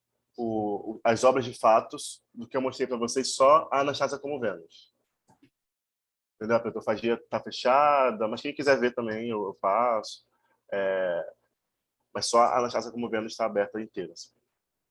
Esse é um filme que eu fiz no ano passado, no 2021, e ele conta a história do Pretúzio. Porque, contando um pouquinho do processo, né?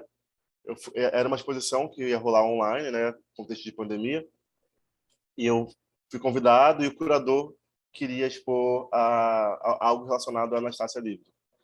O nome da exposição era Baile de Máscaras. E eu falei, cara, chega da Anastácia Livre. Dá um descanso para essa imagem, pelo amor de Deus. Deixa a Amanda descansar. Ela está agindo 1 milhão de milagres. Deixa ela. Aí ela falou, não, tudo bem, Yuri, tudo bem. Porque às vezes eu fico chateado. Assim, gente, pelo amor de Deus, né? Vamos lá, eu tenho 1 trilhão de trabalhos. Mas eu entendo, eu não fico chateado. Eu fico tipo assim, ok. Vamos o trabalho que a imagem de chamada da palestra era Anastácia Livre. Não precisa ignorar. Tudo bem, quando eu vi, eu falei, ok, é o lugar, é um lugar de chamamento também, né? Eu não ignoro isso não, mas é isso que eu já falei, não preciso falar de novo.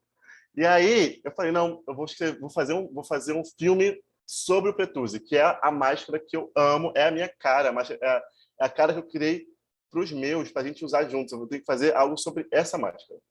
E aí o Túmulo da Terra é a história dessa máscara. Eu vou botar o texto aqui para vocês verem.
O filme ele é um curta-metragem, né? Tem 11 minutos e meio. Vou botar aqui. E é como eu falei, tipo, é esse desejo de a Pretofagia, ela é um lugar de criação de mitologia. Porque quando o Jefferson falou sobre mitologia, inclusive, eu ia falar uma coisa, mas eu esqueci, mas agora eu lembrei. O que é a branquitude, né, como estrutura de pensamento, como estrutura de imagem, de criação de imagens faz, se não recontar os seus próprios mitos de novo e de novo, e de forma diferente, e de outra forma diferente. E aí, quando a gente está no cinema assistindo Thor, sei lá, no Disney Plus assistindo Loki, e eu assisto tudo, porque eu amo, mas, ao mesmo tempo, é tipo, o que é isso, senão a manutenção mítica da nossa subjetividade, sabe? A protofagia, ela é a mesma coisa, só que ela é a manutenção mítica da subjetividade preta. Então, me interessa muito, por exemplo, a cena Farol Fum Fum é uma cena de um encontro entre Oxalá e Nanã. Mas eles não se chamam Oxalá e Nanã, eles se chamam Farol Fum Fum e a cena uma peça que eu estou escrevendo agora, que vai ser minha próxima individual, ela é uma cena entre Exu e Xangô. O cavalo levante é essa coisa que traz Oxalá para a cidade e compara o cavalo, que é o cavalo do exército, que é o cavalo militar, mas também é o cavalo do corpo, a Oxalá. Então, é sobre ir recontando essas míticas, assim, sabe? De uma forma um pouco decodificada, às vezes nem tanto. E aí, o Túmulo da Terra, ele é a criação, ele é um filme que fala da mítica do Pretusi, que é o que eu gosto de fazer. Eu adoro criar mito, assim, uma parada meio... Eu curto fazer isso. Só que, para além de criar o mito, a protofagia ama a viagem no tempo. A gente ama fazer viagem no tempo. Então, a Cova do Escravo e a Cidade é uma cena que se passa em 1851. A Anastasia como Vênus, bem ou mal, ela vai até 1818 e tenta reconstruir um pouco daquela imagem do Jacques. O Túmulo da Terra, ele é um filme que se passa nos anos 20. Ele foi filmado nos anos 20. 21, né? No século 21. Mas ainda assim, do anos 20 do século 20. Porque nos interessa, no caso, me interessa, ocupar espaços da história onde, com certeza, se não houve, havia um filme estrelado por pessoas pretas e feito por pessoas pretas. Então, é o nosso primeiro filme, e é um filme que se passa nos anos 20, que é o início do cinema. A gente queria fazer um filme de início do cinema para o nosso primeiro filme. Então, essa é a estética do filme. É um filme sobre o início do cinema, feito por pessoas pretas, e é o início. E também é um filme que fala sobre a história de uma máscara, como que uma máscara nasce, como que uma identidade nasce, assim. E é baseado num poema meu também. E tudo tem um texto, né? Tipo, eu sou viciado em escrever, ou escrever... Geralmente eu escrevo antes e depois eu faço a coisa como tradução do texto, assim. E é isso. Eu adoro esse filme. É um filme que... E é um filme inteiro mudo, né? Silencioso, e tem uma trilha de 11 minutos e meio também. Tudo no piano. Enfim, tem vários outros trabalhos, mas eu acho que a gente podia, de repente, esses últimos 15 minutos, a gente pode meio que relaxar. Vocês podem fazer... Se vocês viram alguma coisa passando, vocês querem perguntar, eu posso falar especificamente de alguma coisa. Aí a gente pode meio que... Eu tenho aqui organizada pelo menos umas 2 perguntas que eu tinha para te fazer, mas eu vou deixar o pessoal se sentir confortável para fazer algumas perguntas, gente, ou comentários que vocês queiram fazer. E só vou te pedir uma coisa já, Yuri. Eu posso divulgar o teu e-mail para quem ficou interessado em comprar a tua obra, porque já me mandaram mensagem. Super. Pode sim. Posso colocar ali no chat? Beleza. Quer que eu coloque? Então, alguém quer se inscrever para fazer pergunta, gente? Ou querem... Se sintam à vontade para ligar o microfone, perguntar ou escrever.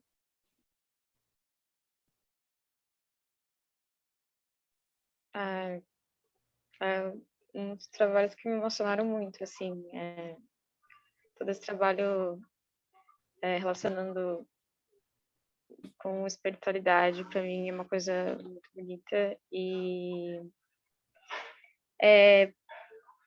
para mim, de longe, o que mais me chamou a atenção foi o monumento que, a princípio, antes de saber sobre, eu pensava, eu tinha relacionado o cavalo com Ogum, ainda mais vendo o videozinho que começa, tipo, né, no ponto de força que é de Ogum, que é, tipo, ferro, né, que é a ferrovia lá e tal. E aí depois que eu fui entender sobre o que era o cavalo, e, meu Deus, que trabalho bonito, assim. Eu tô, tipo, começando meio parada, assim, uma série de pintar todos os orixás e tal, também. E eu já pintei algum, já pintei as Iabás, Exu também. E trabalhar com isso, assim, é tipo, muito demais, porque também existe muitas histórias, muita mitologia envolvida, acerca desses seres, dessas entidades, né? E sobre o trabalho da Anastácia, quando tu contou sobre a sua mãe, a primeira coisa que eu lembrei foi Preto Velho, que a gente costuma oferendar tipo café, né? E que os Preto Velhos são entidades dos nossos ancestrais, né? Que estão presentes nas religiões afro-brasileiras. E eles têm nomes de escravos também, né? Nomes antigos, assim, tipo João, Josefa, Anastácia, Chico. Então, incrível. Parabéns, sério. Obrigado, minha querida. Realmente, né? A Anastácia é uma entidade ligada aos pretos velhos mesmo. E minha família cultua as almas num terreiro aqui de Realengo já tem muitos anos, tipo décadas, sei lá, 60 anos que a gente cultua as almas. Então, muito do que eu faço está muito, inclusive, ligado à estética do nosso terreiro, que é uma estética bastante particular. Então, por exemplo, o banquete, que é essa ilha de areia, que estava em Petrofagia, no meu terreiro existe uma ilha de areia. Não assim, não tão grande, em escala bem menor. E a gente coloca esses objetos de adoração nessa areia também. Então, são lugares assim que eu não costumo falar muito e tal, mas também é. Então, é muito de uma cosmologia familiar também. E você falou que você está fazendo desenho de orixá também. Eu estou fazendo uma série de serigrafia nova que se chama Orixás em Petrofagia. E aí são os orixás dentro do palco de Petrofagia, dentro da estética petrofágica, entendeu? Aí eu fiz, por enquanto só fiz 3, né? Que é o Xalá, aí são serigrafias, né? O Molu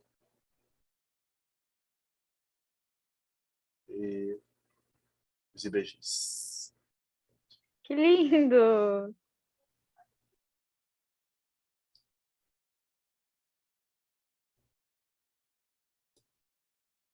Pessoal, mais alguém gostaria de fazer alguma pergunta?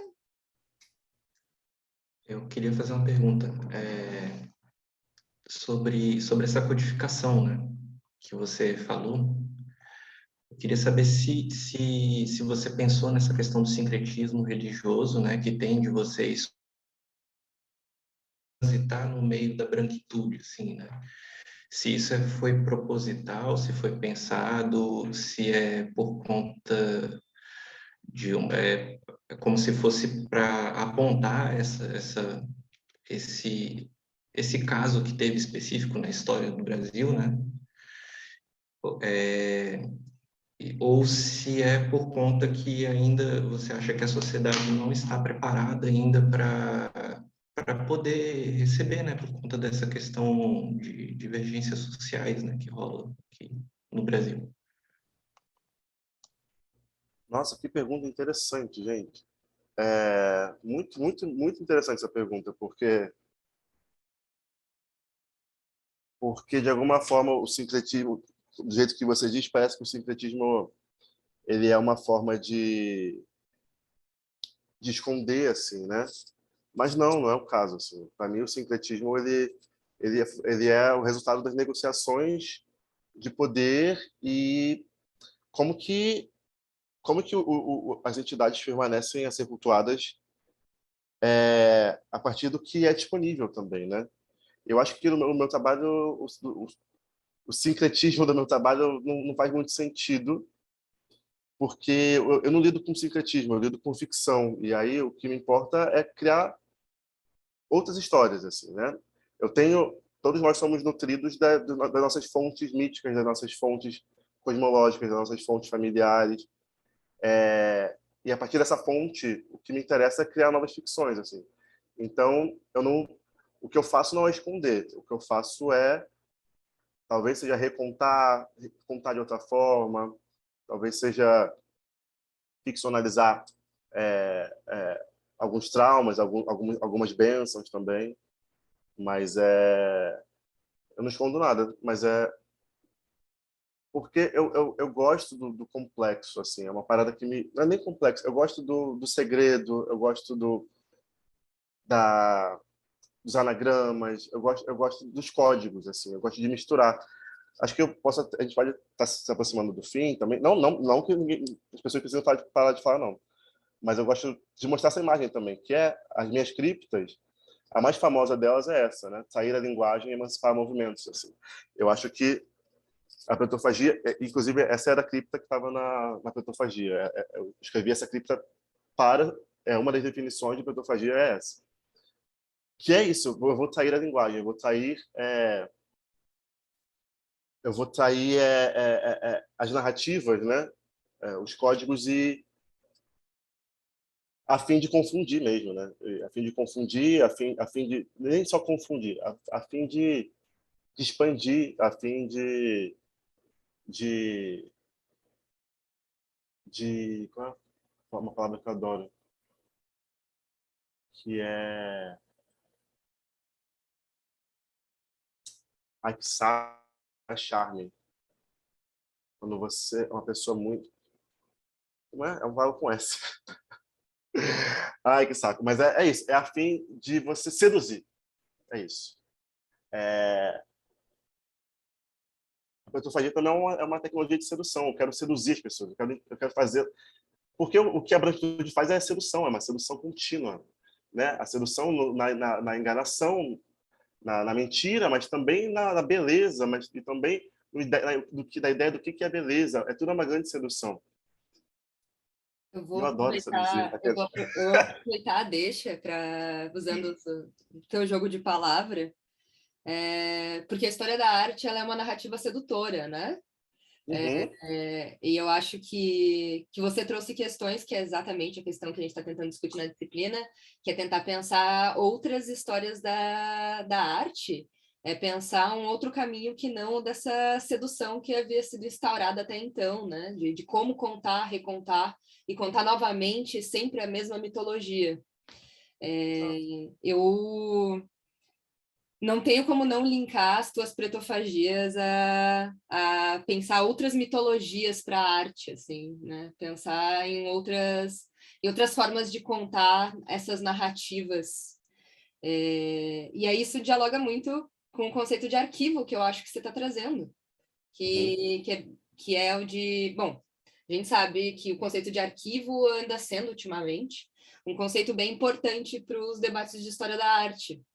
Mas você traz para ele também essa dimensão de que o arquivo não é essa estrutura material, né, que está guardado os textos e tudo mais, mas é esse sistema de enunciado, que é composto de inúmeras possibilidades de heranças e de esquecimentos que permite atualizar diferenças. O arquivo é sempre constituído como uma ficção narrativa, né? Você faz escolhas de conexões ali e constitui, portanto, uma nova forma de narrar.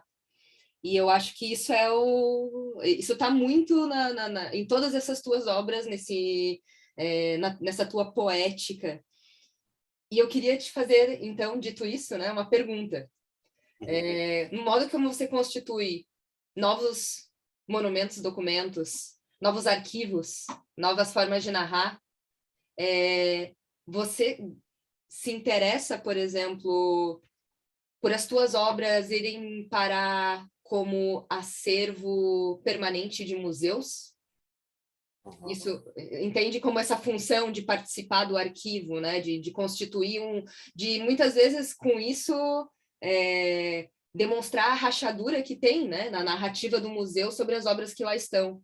Eu fico pensando que essa tua obra, Trair a Linguagem, Emancipar Movimentos, as criptas e esse Monumento à Presença são obras que devem ser... Eu acho que um lugar para elas seria esse, mas depende do que você considera, por exemplo, que é esses espaços institucionais. Qual que é o tipo de ação que você pode ter lá dentro? Então, eu queria entender o que você pensa sobre isso, assim. É muito legal essa pergunta, porque o museu para o artista, né? Eu acho que durante muito tempo, para o artista, digo para mim agora, né? Durante muito tempo ele foi um lugar de alcance, assim, tipo, eu quero alcançar o museu. Hoje em dia, eu não tenho a menor... Eu não faço nada para museu. Museu para mim não significa metade do que significava há, sei lá, 3 anos atrás. O museu para mim ele é apenas uma instituição que guarda coisas, mas assim, às vezes guarda mal guardado, às vezes mal mostra. Então são instituições que são grandes túmulos de segredo às vezes. Às vezes eu vendo, né? Eu vendo minhas coisas e eu, inclusive, por exemplo, vendi um Monumento à Presença. O Monumento à Presença são alguns, né? São 3 edições. Mas eu vendi para um colecionador. Ele quis o Monumento à Presença. Ele inclusive, comprou o Monumento à Presença e ele comprou o contrato. Ele é um colecionador de arte conceitual, assim. Foi bem interessante essa investida dele, assim, sabe? Mas cada vez mais eu entendo que o museu ele não precisa, ele não deve ser o único espaço a armazenar os arquivos, sabe? Porque ainda são espaços de alta que eu tenho uma alta desconfiança. Instituições para mim são lugares que a gente precisa desconfiar muito. Isso é muito louco falar isso, porque mudou assim. Eu tenho trabalhos meus em um museu, assim, sabe? Apenas. E foi uma doação minha também, uma doação de ninguém, nem o museu, que é o MUCAB, que é o Museu de História Afro-Brasileira aqui da Gamboa, do Rio de Janeiro, que é um museu que eu gosto, é um museu que eu acredito também. E é um museu que tem um acervo só de arte negra, sabe? Tem o Heitor dos Prazeres, tem Matia Lúcia, que tem Nelson Sargento, sabe? É um museu que eu queria me juntar também, sabe? É um movimento espontâneo. Agora, esses grandes museus, inclusive, e uma outra coisa sobre o museu, eu não dou mais o meu trabalho para o museu, eu vendo meu trabalho para o museu, porque são instituições ou governamentais ou de associações privadas, públicas privadas. Então, eles têm orçamento e eu não dou mais nada de graça, tipo, não mesmo. Eu prefiro ficar com o meu trabalho até ter 50 anos, 60 anos, 70 anos, que nem a Anabela Gaia, e depois começar a fazer isso, entendeu? Mas eu não dou... Doar é uma palavra que, tipo, para a negritude, doar para a instituição é uma coisa assim, é impensável. Vocês eu não vou doar nada para vocês vão ter que comprar. E quando eu quiser vender também, sabe? Isso é um lugar que eu aprendi, é um lugar de vivência também. Quando você começa, porque por mais que eu não esteja em museus, eu frequento muito museus, eu exponho muito em museus. E você percebe, sim, você percebe que o acervo do museu ele é um acervo extremamente parcial, ele é um recorte do que o museu deseja, do que os patronos do museu desejam. Então, se eles não têm, não é do interesse da instituição, assim. E eu não vou somar ao não interesse. Eu vou somar, trocar, né? Tipo, e servir a ambos os interesses, sabe? Então, é algo que eu penso assim, né? Mas, por exemplo, sei lá, vocês falam da Aline Mota. A Aline é uma das minhas melhores amigas. Tipo, tem filmes da Aline Mota que eu estava no barco ajudando ela a filmar os filmes. Então, a gente é muito amigo.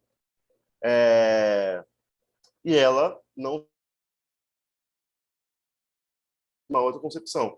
Ela entende que o museu é um lugar também de uma longevidade do trabalho.